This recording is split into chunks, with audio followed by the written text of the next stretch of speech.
Hi, this is Noah Davis. And this is Bowen Cairns. And we're watching the second game of the quarterfinals, Group 1 in Papa A Division. We've come into this game playing T2, and Josh has 4 points, Danielle has 2, Roy has 1, and Robert has 0. Absolutely. They're going to be playing on Spider-Man, and this game has been picked by Robert Gagno, who's very well known for his shooting accuracy. And I think the shooting accuracy is a critical component of success on Spider-Man. This Spider-Man is a very tight tilt and squirrely white rubbers, so you're going to see a lot of balls bouncing around the flippers and down the out lanes, with the players having very little opportunity to save them. But shooting accuracy trumps that. If you can make your shots, the ball's going to feed back to the flipper for another shot, and we will see players having success. Players in general will be going for the Doc Ock multi-ball on the right, and then using that multi-ball to shoot the more dangerous shots, the Green Goblin, the Sandman, and the green lock target on the left that will be used to start Black Suit multi-ball. So let's see how these 4 players handle a really tough Spider-Man at the Papa 14 quarterfinal. Robert Gagno is the first player here. As he plunges, he promptly gets the ball stuck right under the upper right, and it'll probably come out in a ball search. The ball search also kicks everything else around, so the Sandman targets will go up and down, the Octopus will go up and down, but should free the ball. He's going to try and tap it loose here, which is a little risky, but... It's a little risky, but he did it, and the ball search did kick in anyway, and as we see the target bank go up and down, the Octopus go up and down. He shot the Venom, and he's shooting for Octopus. Oh, it's down! It's still down, and he lost the ball because of it! Hose. Oh, that's really rough. That is a little a rough bit of a way to hose start job ball there, one. as the ball surge had the Octopus down at the moment that he hit the target. Really tough break there for Robert, but in some ways, tipping the ball out from the bumpers cost him that ball. And that's going to be especially heartbreaking coming into this round with a 0 and basically getting screwed out of your first ball by a ball search. Yeah, this is the kind of thing that could really hurt someone in their mindset as they go forward. And Josh Sharp takes 2 warnings off a very slight move there. Wow, we're going to get a sense of some really tight tilt here. And Josh often just will let the ball sit on the flipper here for several seconds, waiting for the tilt bob to settle. Yeah, you don't want to chance something like a double danger by, just waiting 2 seconds and starting to flip again. It's definitely worth waiting a little bit for it to settle down. He makes his second shot to Ock, and now it comes down for real as multi-ball is ready. A nice little trap on the right flipper there. Actually seemed to come to a rest just naturally. Well, on some Spider-Mans, looks like this one, you can actually get a trap just on the right feet if you time it just right. And there actually, it looked like he just held up the right flipper and it came to rest. Maybe the rubber kind of worked to his advantage there. But we do see somebody like, oh, look at that! What a save that was! Didn't get much out of it, but as he waves to us, looked like he was doing a 2-stage flip there. Josh is one of the few players who can do a 2-stage flip.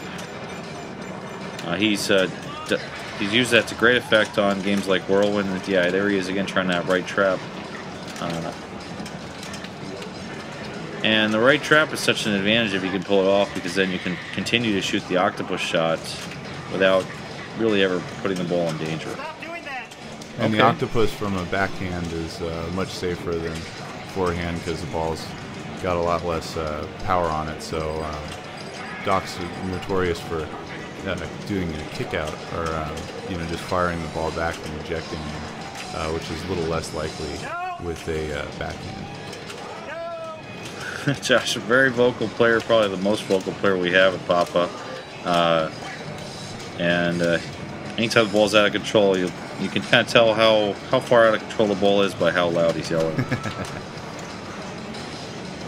Back under control. Sometimes Josh will pause here just to reset his mind, even to take a sip of water. It's kind of a routine that brings him back, almost similar to the way a player might shoot free throws. Having the same routine before each free throw makes them easier to shoot. There's that. There's the trap you talked about. and it's fairly new. A fairly new tactic and not usable on in some games. Like, it seems to be unique to the Stern games. So we're not really quite sure what to call that trap.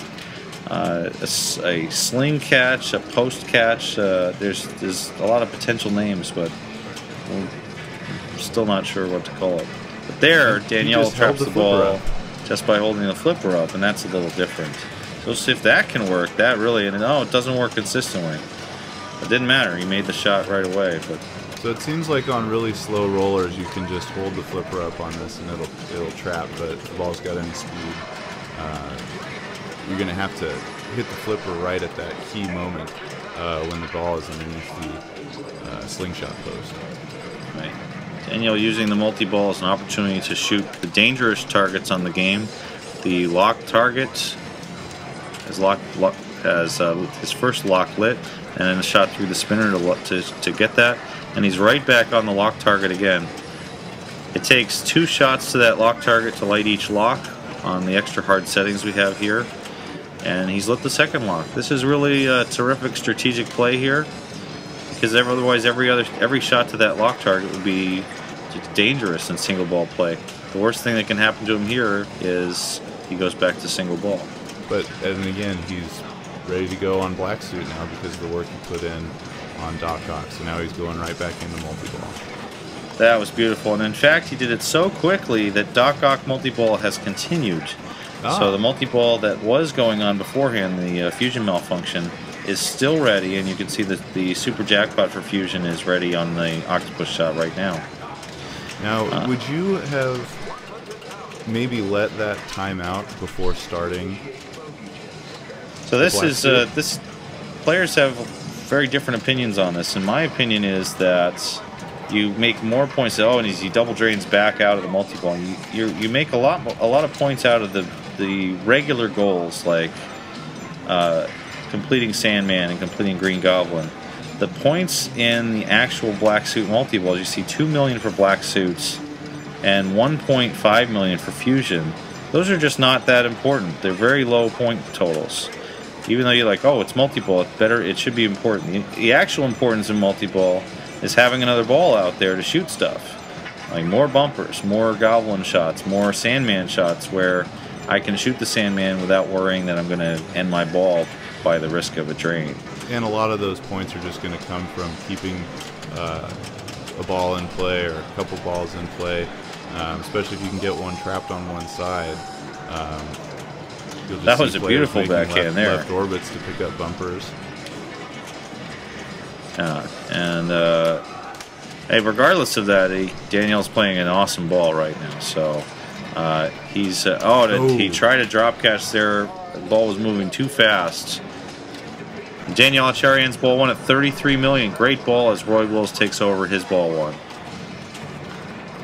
And Roy pushes the machine a little bit there from the left. Looks like he was trying to take. And there's a slap save. Nope. And it's a tilt. That's a really, really tight tilt. But he actually did make 2 moves there. One left to right and then one right to left. And I think either one of those moves by itself would probably have been fine. That is a snake bit drain there. And again, like with Robert's ball 1 where he lost off the octopus, you just have to have a very short memory of those things and know that you're a good enough player to recover from it. With Robert and Roy both on the hook for trying to perform well this game after their first game, you just have to suck it up and run out there and play the best ball you can next time. And Robert's got a decent start here.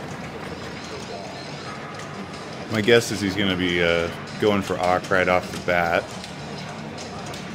That's a really nice maneuver there as the ball came backwards down off the left ramp. It's a difficult situation because you never know whether to go the left flipper or the right or towards the middle. And he just let it bounce over from the left to the flipper to the right. Very strong timing, and Robert maybe with the best sense of where the ball is on the play field out of almost any player. See if he takes the cross-field shot to the Ock. Does and misses. It seems like it's been rejecting now and then for players, but not as bad as some Spider-Mans can be. And he got that one. I'll see if he gets a trap here on the right. And he didn't get the trap, but he's able to bounce it over the left flipper and make the shot to start malfunction. So we'll see how he plays this. Robert often will drain a ball in multi-ball to give himself a chance to get more bumpers. With a ball save on, there's no real reason to actively save a ball or make a shake save down the middle. But Robert will often just drain 1 or 2 balls while that saver is on in order to give himself more opportunity to get balls up the bumpers. And when you have the balls in the bumpers, you're basically, you know, if you have one by the flippers and the others are in the pops, you can be playing a single ball multi-ball for at least a couple of shots before you have to deal with juggling and things like that.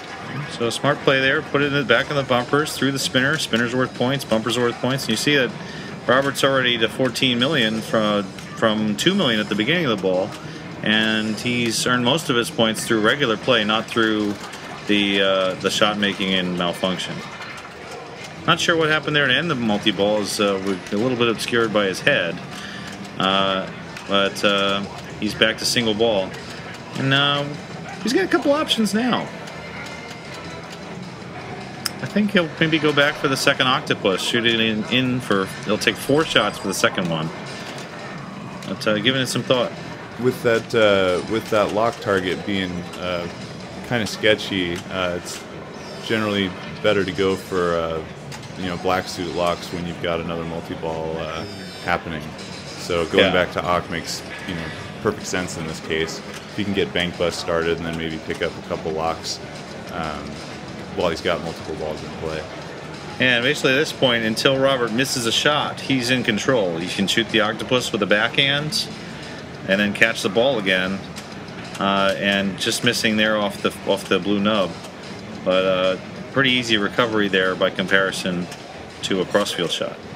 It seems like he's been about 50-50 on trapping balls that are being fed out of the Doc Ock shot, the sort of late flipper snap. That was really nice there. Perfect example of it right there.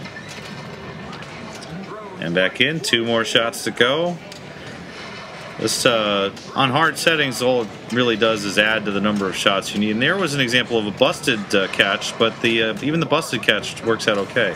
And there's what you mentioned, the rejection. So good recovery from the rejection. It's very common for a player to just not see that quickly enough to make a save. Now it looks like he only has a couple shots left to start a mode. Do you think, he's just going to go straight for the multi-ball? Yeah, that was a good point there. He could have tried to work in a mode there, and instead going right for that other multi-ball. I personally, I agree with you. I would go for the mode, but it's 2 more extra shots you'd have to make, and 2 shots he may not have been concentrating on through the game so far. So not a complete sure thing of making those shots without losing a ball. Would the mode that was lit affect that decision, you think? Yeah, it might, although I tend to ignore it. I just look at it when I'm done with the white shots and say, oh yeah, it's going to be this one. Right. And actually, with one of the shots being the right loop, it would have ended up changing the mode anyway. But here, Robert in Bank Bust is working on that lock target, so he's working his way towards the black suit multi-ball as well as having Bank Bust open. The red lights that are lit on the playfield now tell you which shots he needs to make to light the Bank Bust Super.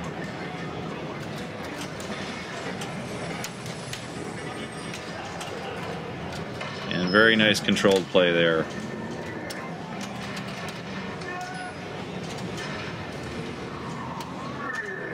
Not sure what he's trying to do there. Look, he was trying to post pass, but with 2 balls on the right, I'm not sure. Not sure what the thought was. And this is an interesting decision here, and I think actually it's one that is a very good idea.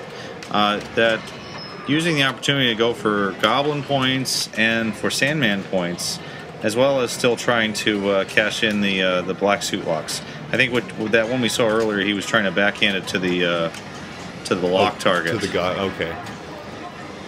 But he got a ball save there, and another ball's on the playfield. The ball save light is on, so his add a ball has put more balls into play. He's at 4 balls now, and lock is lit again. So this would be his second black suit lock that's lit. That's right. Well, he's got another 5 million lit on the left loop for completing every one of the 4 villains once, and it's marked as extra ball. Will just be points. And that, as you said, is lock 2. And there he is going directly for the 3rd lock with the ball he had trapped on the left flipper. Now, is he gonna? The question is he gonna wait to start black suit or try and stack the 2 of them? Let me see. His score has gone pretty astronomical. It's almost 50 million now, and he's still trying to backhand that lock target. Once you light that 3rd lock, and he's 1 more shot to go, he lost the 2nd ball, so he's back to a single ball play. Now here's a chance for him to take a pot shot of that lock target. It's a risky shot if he goes for it, but if he makes it and can recover, he'll be able to go right into multi-ball again. And he still has two shots to start the mode, but I think he's going to go for multi-ball. Yeah, and at that point he can't start the mode because one of the mode start shots was also the multi-ball start. But he's not concentrating on modes, and a lot of players don't, because the benefit of making a mode, you get a few points, but you get a doubler or a tripler on 1 shot or another shot. Long-term benefit can be really huge, especially if you can double or triple the spinner or the octopus shots, the shots you make most frequently. But it also adds an element of risk. Just really nice game design, actually, here to give the player the opportunity to make even more points than they are. So in a qualifying situation where you can take multiple attempts, definitely working that into your strategy makes sense. But in a head-to-head, you might just be trying for the most, not necessarily the ultra long-term strategy.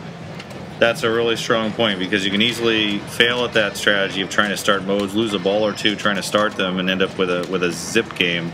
And in a qualifying situation, a zilch game costs you another $4 for another ticket, and in Papa Final, it costs you a trip home till next year. Robert working on the 3rd octopus multi-ball, just the right strategy here. And just again to point out, Robert picked this game. Roy and Danielle Acciari had the opportunity to choose the game, and they deferred to choose position. Robert, very familiar with Spider-Man, the strategies and the rules of it, and we're seeing an expert player playing the game just about as well as he really could right now. He's definitely in his wheelhouse on a modern Stern, and he, as we were talking about before, he's obviously completely forgotten about the ball 1 he had, because this has been a huge recovery. Yep. And he's draining down there, but he knows he didn't take an attempt at a save there because it could have tilted him out. He's back to regular play again, and I wonder if he'll go for that mode. With the increasing difficulty of the octopus multi-balls, it might make sense to try and add a mode in now. But it has also been working out for him to play just for the multi-balls. Oh, some great recovery moves there. Oof.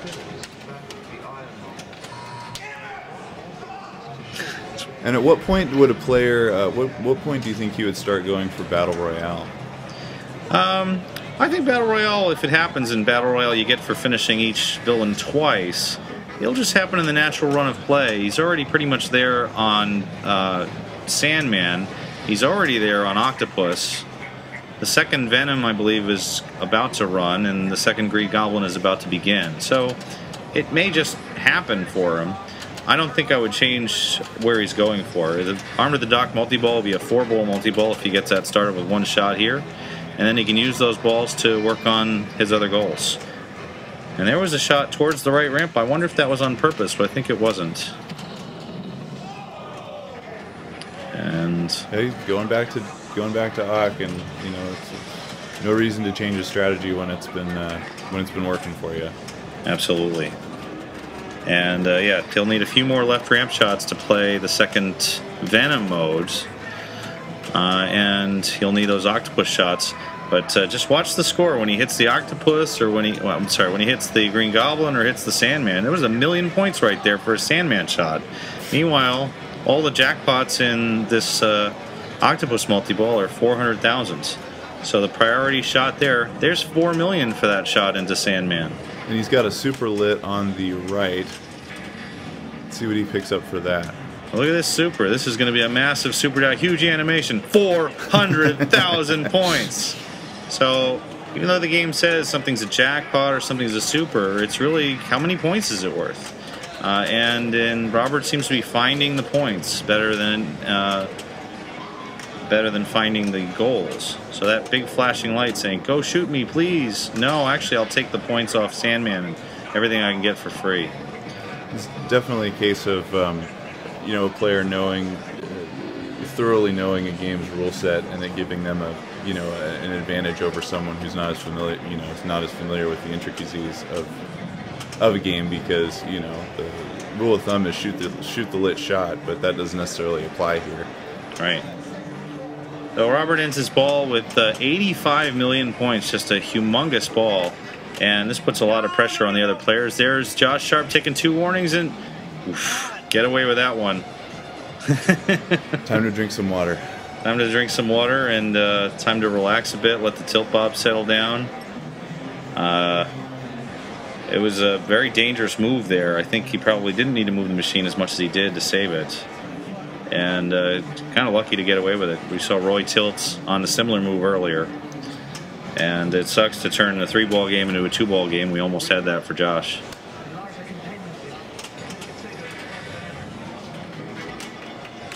So Josh working on the same strategy, going for Octopus Multiball. Guy backhanding it in the safer way. Either that or waiting some more.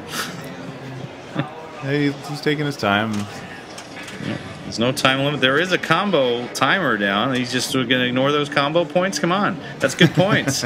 There we go. He takes the combo as Bank Bust begins. Now, if you hit the captive ball here, you can make the jackpots worth more, and this is a nice play there to get that captive ball for a high value. And that was the case where Robert actually let it sit because there's a ball saver for that time, correct? Right. Robert prefers to use that time to shoot the Sandman and just take free shots at other things. And it's just a priority of points. And I'm not sure who's right. They're both valuable. And you could compare the total points. And he's added, what, 200,000 per jackpot? It's not awful. You're a multi-ball. Come on, man.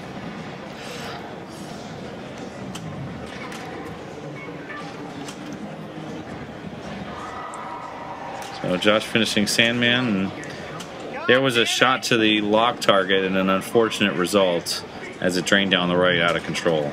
No chance there, and he certainly made the right decision to go for that.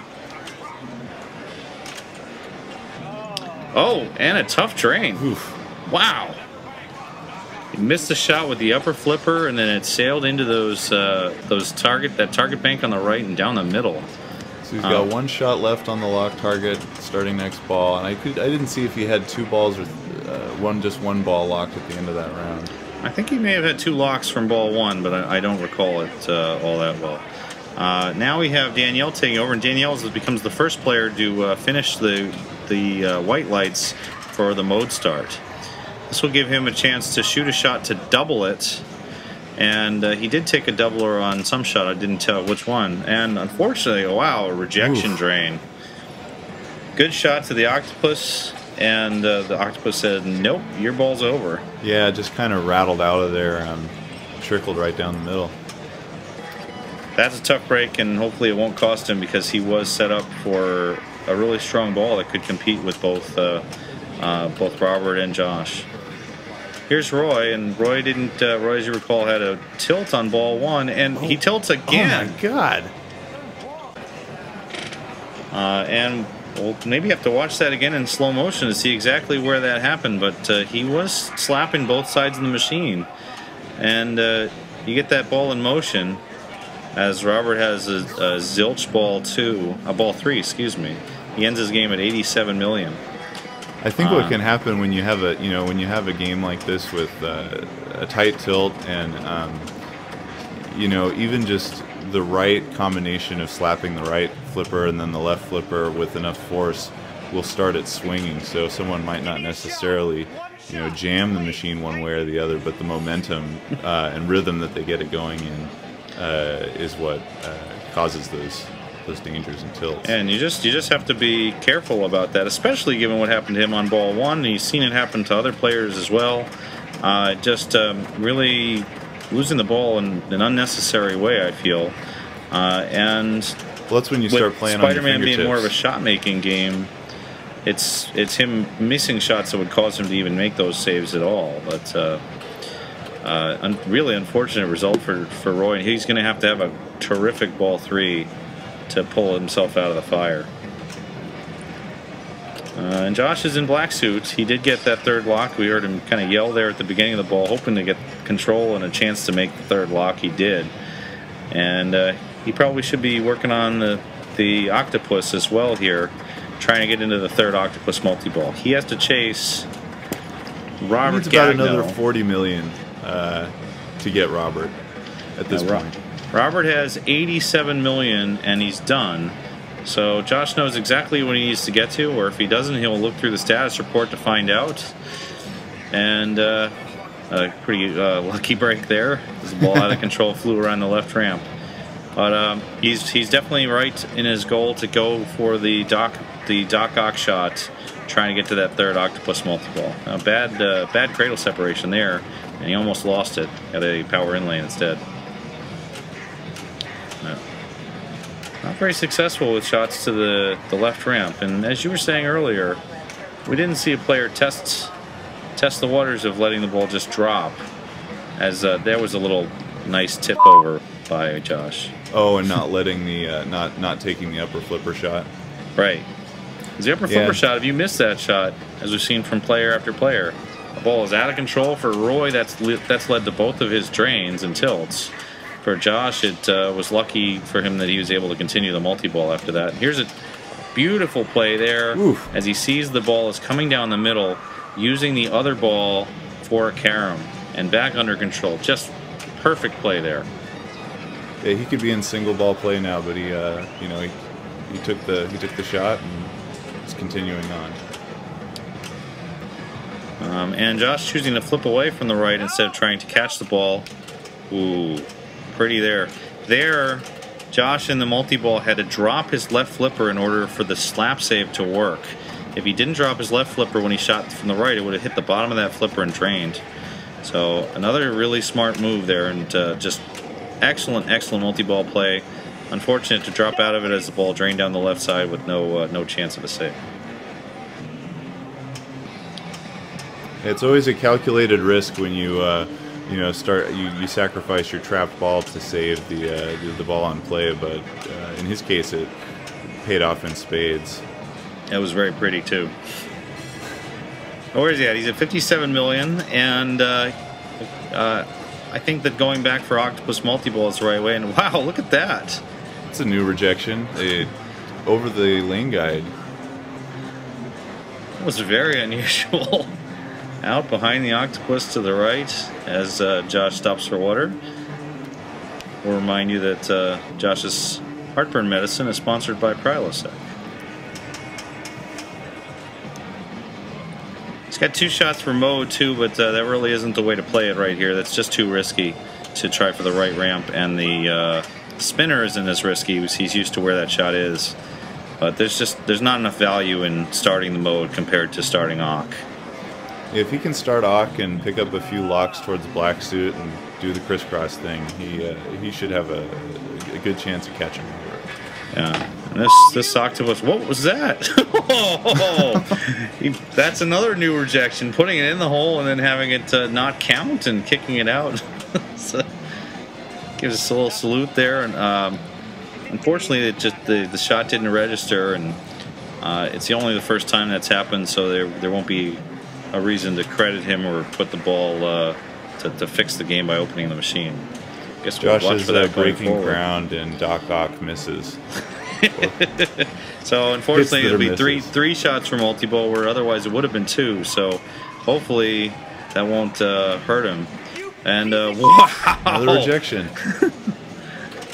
It's rejected every possible way, and oh, geez. He had a chance to save that ball by tipping it off the right flipper, but it looked like it could have stayed in control for him. And once it drools over the edge of that flipper, there's no coming back. Josh ends his game with 67 million, a great score, and but it'll be maybe a third place score even on this game. As oh no, Danielle Acciari drains off the left sling to the right out lane. Unfortunately, a fastball for Danielle, and he ends this game at 42 million. So Roy knows exactly what he's got to get. This is the advantage of choosing to play as player 4. The downside is he has a long way to go and missed the left ramp again. Unless Roy can catch Josh, Josh is basically advancing at this point with 6 points. That's true. Josh at 67 million, and it's interesting to see the shots that Roy is taking. I think he's working on Octopus, but oh man! Oof. He missed the Octopus from the backhand and instead tried the forehand, and we did see that from just about every player. Shots going into that hole and back out, and in some cases they lost the ball from it. Many cases. Unfortunately for Roy, it means the end of his ball 3 and a last place, and probably the end of his opportunity to advance at Papa 14.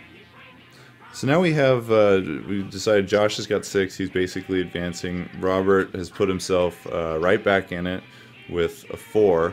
And let's see, where are we at with Danielle and Roy? Roy's out.